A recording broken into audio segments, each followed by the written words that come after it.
moi espabilado con Fran.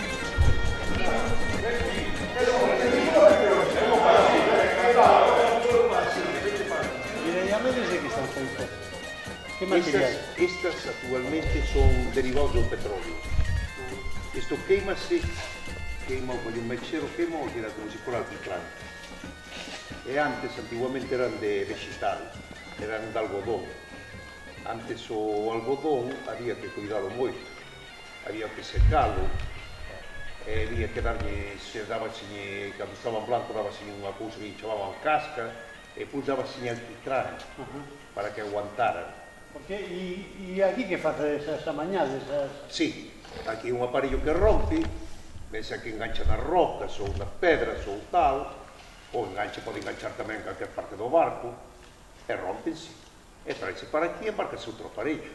E aquí cosen os homes, non? Sí, aquí os homes. É o único porto quizá de toda España, xa de Galicia, por suposto. De Galicia é o único. Que tedes todo isto moi ben ordenado. Hai algún modo que teñades para colocar as redes tanto aquí como nos barcos? Ou...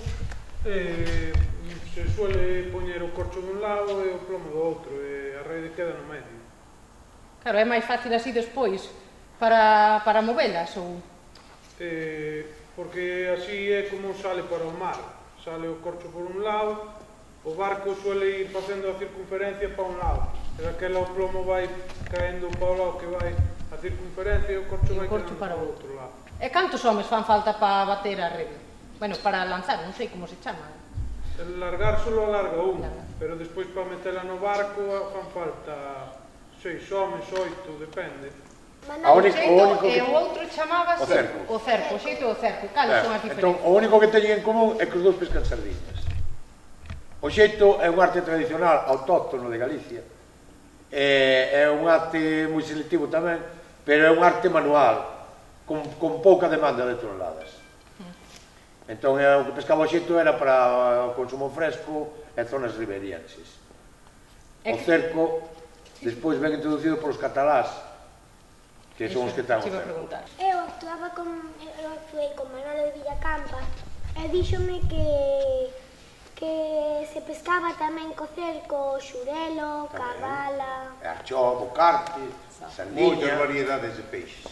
Xardas. O que ten o cerco é que é o arte máis selectiva que hai no mundo do mar. Isto que quere dicir? Que se un peixe que pescas non vale, non dá unha talla comercial, ou non interesa, son alevís, ben, o cerco é o único arte selectivo que solta o peixe vivo outra vez ao mar. En calquer outro arte, o peixe ven morto. En arte de enmalle, de arrastre, etc. O peixe, unha vez que cae no aparello ese, se sube arriba ven morto. Se se ten que descartar, está morto. Por iso, o cerco non, é o arte máis selectivo que hai no mar. Isto que quere dicir? Que é o arte que máis cuida o medio.